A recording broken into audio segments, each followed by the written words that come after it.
c'est une migration qui doit être pilotée par la donnée et donc par la capacité des entreprises de réaliser cette migration dans les meilleures conditions possibles autour de cette donnée.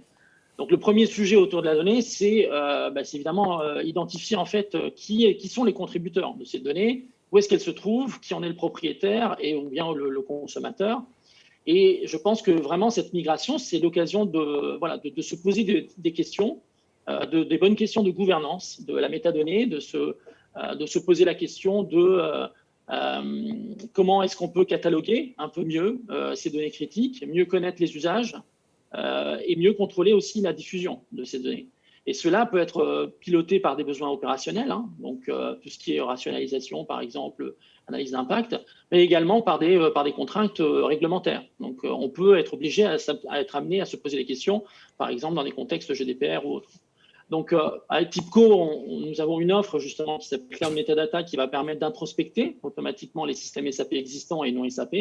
et d'en extraire ces métadonnées afin de permettre à nos clients de construire un catalogue de données migré, mais plus largement de toutes les données globalement de l'entreprise qui vont être potentiellement impactées par cette migration et de pouvoir plus sereinement analyser les impacts de cette migration grâce notamment à des fonctions de type data lineage ou autre. Et c'est également le moment de se poser la question de la gouvernance autour de ces données,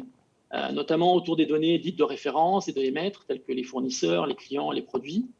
Et donc, avec des solutions de master data management comme TIBCO BX, nous accompagnons de nombreux clients dans la mise en place d'une gouvernance multidomaine centralisée dans le cadre justement de cette migration et qui va être dédiée à ces données et qui permet aussi bien leur mise en qualité que leur contrôle. Bien sûr, toujours une très forte collaboration, une très proximité avec les métiers,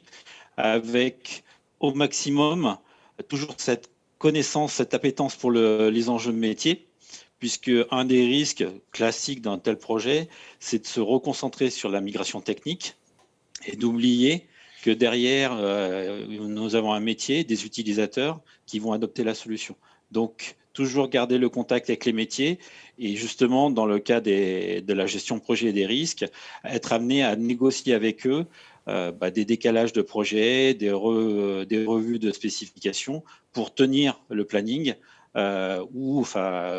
améliorer la qualité ou la traçabilité des échanges. Ça, c'est un point important en termes de retour d'expérience. C'est que ce dont a parlé Sadak, data lineage, gestion de la donnée, c'est quelque chose qui n'est pas encore très adopté ou connu par les chefs de projet pour faire des choses de manière très simple.